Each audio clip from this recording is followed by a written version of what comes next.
Hello friends, स्वागत है आपका आज की क्लास में। आज है 30 अक्टूबर। 30 अक्टूबर सुबह तक के जो भी महत्वपूर्ण करंट अफेयर्स हैं वो इस क्लास के अंदर करवाए गए हैं। इस क्लास के अंदर केवल वही करंट अफेयर्स करवाए जाते हैं जो महत्वपूर्ण होते हैं और जिनमें से अक्सर किसी भी कम्पिटिटिव एग्ज़ाम की आप तैयारी की कर रहे हैं उसके अंदर इसमें से प्रश्न पूछा जा सकता है। हाल ही में विकेट कीपर मैथ्यू वेड ने संन्यास की घोषणा की है। वह किस देश के खिलाड़ी हैं? न्यूजीलैंड, ऑस्ट्रेलिया, इंग्लैंड या उपरोक्त में से कोई नहीं। वह है ऑस्ट्रेलिया के खिलाड़ी। राइट आंसर ऑप्शन 2 आएगा। मैथ्यू वेड है जो विकेट कीपर, उन्होंने क्या है, ऑस्ट्रेलिया के खिलाड़ी है। उन्होंने संन्यास की घोषणा की है। उन्होंने क्या है, 13 साल, कितने साल, 13 साल के अंतर्राष्ट्रीय क्रिकेट के बाद है संन्यास की घोषणा की है। अगर बात की जाए मैथ्यू वेड की तो इन्होंने क्या है, कितने टेस्ट मैच खेले हैं? इन्होंने 13 साल के अंतराल के बाद संन्यास की घोषणा की है और इन्होंने 36 टेस्ट मैच खेले हैं। कितने? 36। ठीक है जी, टेस्ट मैच। अगर बात की जाए इन टेस्ट मैचों में कितने स्कोर किया है, इन्होंने 1613 रन बनाए। कितने? 1613 रन बनाए, जिसमें 4 सेंचुरी, ठीक है जी, और 5 हाफ सेंचुरी है। ठीक है जी। और बात की जाए वनडे मैचों की तो इन्होंने 97 वनडे मैच खेले जिसमें 1867 रन बनाए। इसमें क्या है, एक शतक, ठीक है जी, एक शतक है और 11 अर्धशतक है लगाए हैं इनके द्वारा। हाफ सेंचुरियाँ लगाई गई हैं वनडे के अंदर। ठीक है जी, 97 वनडे मैच खेले हैं, 97। ठीक है, अब बात करते हैं टी 20। टी 20 मैच कितने खेले हैं इन्होंने? 92, जिसमें क्या है, हाफ सेंचुरी है 3, हाफ सेंचुरी है और सेंचुरी कोई नहीं है इनकी। ठीक है जी, सेंचुरी। इसमें कुल कितने रन बनाए इन्होंने? 1202 रन बनाए हैं। क्या है, हाल ही में मैथ्यू वेड है जो ऑस्ट्रेलिया के विकेट कीपर है, उन्होंने इंटरनेशनल क्रिकेट के तीनों फॉर्मेट से संन्यास की घोषणा की है। डिटेल में देख लेते हैं। क्या है, ऑस्ट्रेलिया के विकेट कीपर खिलाड़ी है जो मैथ्यू वेड ने अंतर्राष्ट्रीय क्रिकेट से संन्यास की घोषणा की। उन्होंने 13 साल के अंतर्राष्ट्रीय कैरियर के बाद भी क्रिकेट के सभी प्रारूपों से संन्यास, अंतर्राष्ट्रीय क्रिकेट के सभी प्रारूपों से संन्यास ले लिया है। इन्होंने क्या है, 36 टेस्ट मैच खेले जिसमें क्या है, 4 शतक और 5 अर्धशतक लगाए और कुल 1613 रन बनाए। इन्होंने 97 वनडे मैचों में 1867 रन बनाए जिसमें एक शतक और 11 अर्धशतक शामिल है।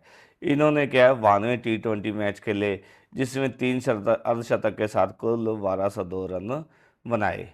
ठीक है जी, मैथ्यू वेड ने क्या, अंतर्राष्ट्रीय क्रिकेट से संन्यास की घोषणा की, लेकिन ये अभी भी क्या है, घरेलू क्रिकेट खेलते रहेंगे। आगे है जी क्वेश्चन। हाल ही में किस महिला फुटबॉलर को बैलन डी'ओर अवार्ड से सम्मानित किया गया है? Alex greenwood, Rodri, Aitana Bonmati या उपरोक्त में से कोई नहीं। बताओ जी किसे किया गया है?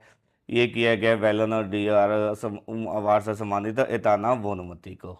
ठीक है जी, सम्मानित किया गया है।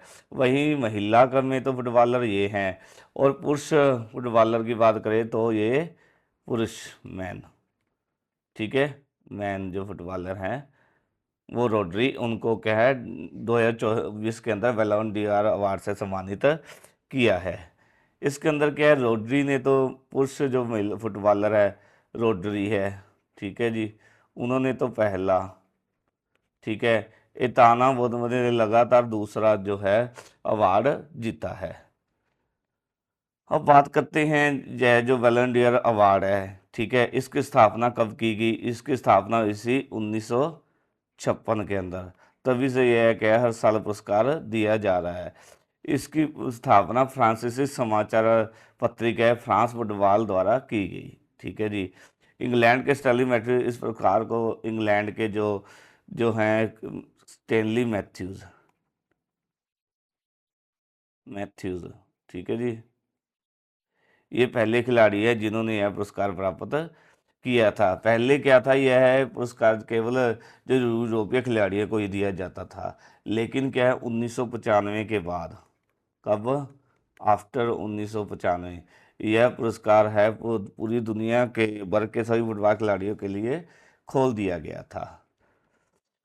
अब वो डिटेल में देख लेते हैं। क्या है, महिला फुटबॉलर एताना बोनमती को बैलन डी अवार्ड से सम्मानित किया गया।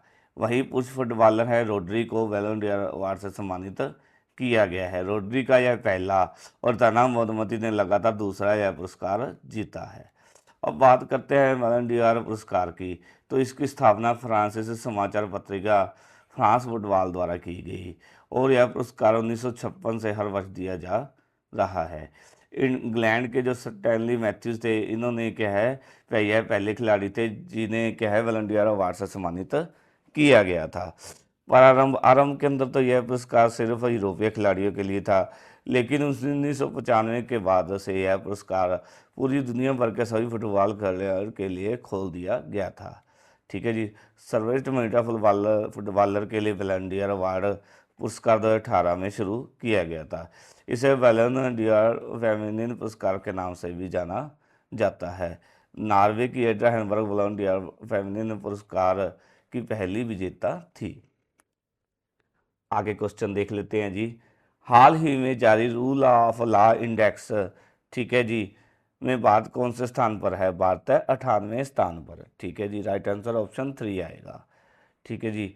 जो world Justice Project rule of law index 2024 है की रिपोर्ट अनुसार इस बार की जो है सूची में अधिकांश देशों की रैंकिंग में गिरावट दर्ज देख की गई। ठीक है जी। भारत इस लिस्ट के अंदर 98वें स्थान पर है, जबकि पहले स्थान पर है डेनमार्क। ठीक है जी, डेनमार्क है।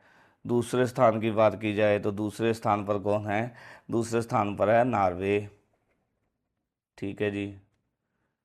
तीसरे स्थान पर है फिनलैंड। चौथे पर है स्वीडन और पांचवें की बात की जाए तो ये है जर्मनी।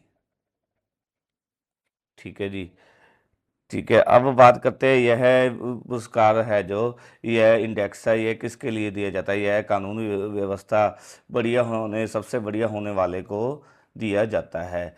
लेकिन जो भारत का पड़ोसी देश है वो पाकिस्तान, वहाँ पर कानूनी व्यवस्था काफ़ी बिगड़ी हुई है, इस कारण उसका स्थान कौन सा है? 140वां स्थान है। डिटेल में देख लेते हैं जी। World Justice Project rule of law index है जो 2024 की रिपोर्ट अनुसार इस बार की सूची में अधिकांश देशों की रैंकिंग में गिरावट दर्ज की गई है। भारत इस लिस्ट में 142 देशों की रैंकिंग में 98वें स्थान पर है। ठीक है जी। इस लिस्ट पे सबसे ऊपर डेनमार्क है। ठीक है, यानी कि डेनमार्क में कानून व्यवस्था सबसे बढ़िया है। दूसरे नंबर पर कौन है? नॉर्वे है। तीसरे नंबर की बात की जाए तो फिनलैंड है। चौथे पर स्वीडन और पांचवें पर जर्मनी है। ठीक है जी। वर्ल्ड जस्टिस प्रोजेक्ट है जो WJP rule of law index 2024 के मुताबिक है। इस लिस्ट में सबसे निचले स्तर पर लैटिन अमेरिकी देश वेनेजुएला है। कौन सा? वेनेजुएला है। वेनेजुएला का नंबर कौन सा है? 142वां। वहीं भारत का पड़ोसी देश पाकिस्तान की बात करें तो इसका 140वां नंबर है। आगे है जी क्वेश्चन हमारा। हाल ही में एयरपोर्ट अथॉरिटी ऑफ इंडिया के अध्यक्ष का पदभार किसने संभाला है? विपिन कुमार, संजय निरुपम, विजय वत्तिवार, उपरोक्त में से कोई नहीं। किसके द्वारा संभाला गया है जी? यह है 1996 बैच के IAS अधिकारी हैं। ठीक है, IAS ऑफिसर हैं विपिन कुमार, जो बिहार कैडर के हैं। उन्होंने क्या हाल ही में एयरपोर्ट अथॉरिटी ऑफ इंडिया का पदभार संभाला है। इससे पहले विपिन कुमार का कहाँ पर कार्यरत थे? इससे पहले है विपिन कुमार भारत सरकार में शिक्षा मंत्रालय के स्कूली शिक्षा और साक्षरता डिपार्टमेंट में एडिशनल सेक्रेटरी के पद पर कार्यरत थे। डिटेल में देख लेते हैं जी। बिहार कैडर के 1996 बैच के IPS अधिकारी हैं जो विपिन कुमार, उन्होंने हाल ही में एयरपोर्ट अथॉरिटी ऑफ इंडिया का पदभार संभाला है। एयरपोर्ट अथॉरिटी ऑफ इंडिया का पदभार संभाला है। इस नियुक्ति से पहले विपिन कुमार कहाँ पर कार्यरत थे? इस नियुक्ति से पहले विपिन कुमार जी थे जो IAS अधिकारी व भारत सरकार के शिक्षा मंत्रालय के स्कूली बच्च शिक्षा और साक्षरता डिपार्टमेंट में एडिशनल सेक्रेटरी के पद पर कार्यरत थे। एयरपोर्ट अथॉरिटी ऑफ इंडिया का गठन संसद के एक अधिनियम द्वारा किया गया था। 1 अप्रैल 1995 को तत्कालीन राष्ट्रीय हवाई अड्डा प्राधिकरण और भारतीय अंतर्राष्ट्रीय हवाई अड्डा प्राधिकरण को मिलाकर यह शुरू किया गया था। आगे है जी क्वेश्चन हमारा, हाल ही में गुजरात के भारत माता सरोवर का उद्घाटन किसके द्वारा किया गया है? अमित शाह, नरेंद्र मोदी, राजनाथ सिंह या उपरोक्त में से कोई नहीं। यह जो उद्घाटन है किसके द्वारा किया गया है? प्रधानमंत्री नरेंद्र मोदी के द्वारा किया गया है। पीएम मोदी के द्वारा किया है, पीएम मोदी के द्वारा हाल ही में गुजरात के अमरेली अमरेली में 4800 करोड़ रुपए से अधिक की परियोजनाओं का शिलान्यास की शुरुआत की गई। यह जो सरोवर बनाए गए हैं मुख्य रूप से वाटर मैनेजमेंट और वाटर कंजर्वेशन के लिए बनाया गया है। डिटेल में देख लेते हैं। क्या गुजरात के भातमाता सरोवर का उद्घाटन नरेंद्र मोदी द्वारा किया गया है? पीएम मोदी ने क्या है गुजरात के अमरेली में 4800 करोड़ रुपए से अधिक की जो परियोजनाओं की शुरुआत की। यह सरोवर है जो भारत माता सरोवर है, यह मुख्य रूप से वाटर मैनेजमेंट और वाटर कंजर्वेशन के लिए बनाया गया है। नेक्स्ट क्वेश्चन है जी, हाल ही में किसने इमर्जिंग एशिया कप 2024 का खिताब जीता है? अब भारत, अफगानिस्तान, पाकिस्तान या उपरोक्त में से कोई नहीं। राइट आंसर आएगा ऑप्शन 2। क्या है? अफगानिस्तान ने हाल ही में इमर्जिंग एशिया कप 2024 का खिताब जीता है। इन्होंने क्या है फाइनल के अंदर क्या है, अफगानिस्तान ने श्रीलंका ए को, किसको? श्रीलंका को क्या है हराकर इस पुरस्कार या पुरस्कार अपने नाम किया। इन्होंने क्या श्रीलंका को कितनी विकेट से? 7 विकेट से हराया। श्रीलंका ने क्या है 134 रन का अफगानिस्तान को लक्ष्य दिया, जिससे क्या है अफगानिस्तान ने 18.1 ओवर के अंदर हासिल कर लिया। डिटेल में है, हाँ डिटेल में देख लेते हैं क्या है। अफगानिस्तान ए ने क्या है श्रीलंका ए को हराकर 7 विकेट से हराकर एमर्जिंग एशिया कप 2024 का खिताब जीता है। इन्होंने क्या है श्रीलंका ए ने 134 रन का लक्ष्य दिया किसे? अफगानिस्तान को, जिसे क्या अफगानिस्तान ने 18.1 ओवर के अंदर हासिल कर लिया। आगे क्वेश्चन है जी, हाल ही में किसे अमिताभ बच्चन द्वारा एएनआर पुरस्कार 2024 से सम्मानित किया गया है? चिरंजीवी, अक्षय कुमार, अल्लू अर्जुन या उपरोक्त में से कोई नहीं। किसे दिया गया है? बॉलीवुड के महानायक है जो अमिताभ बच्चन द्वारा क्या है चिरंजीवी, चिरंजीवी कौन है को हाल ही में क्या national award 2024 ANR national award 2024 से सम्मानित किया गया है चिरंजीवी को। ठीक है जी, चिरंजीवी कौन है? चिरंजीवी एक दिग्गज तेलुगु जो है अभिनेता और निर्माता है। ठीक है जी, तेलुगु अभिनेता है। ठीक है, यह जो पुरस्कार की बात कही है ना, पुरस्कार की स्थापना कब हुई थी? इसकी स्थापना किसके द्वारा की गई?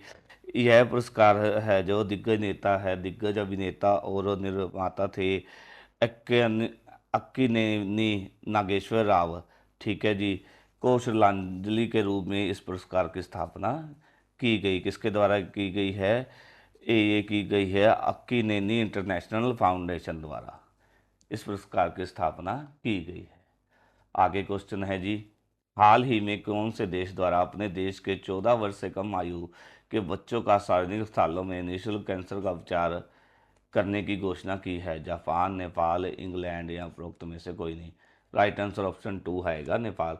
क्या है? नेपाल की सरकार द्वारा अपने देश के अंदर क्या है अपने देश के 14 वर्ष से कम आयु के बच्चों को कैंसर के उपचार के लिए सार्वजनिक अस्पतालों में निःशुल्क, ठीक है जी, उपचार देने की घोषणा की गई है।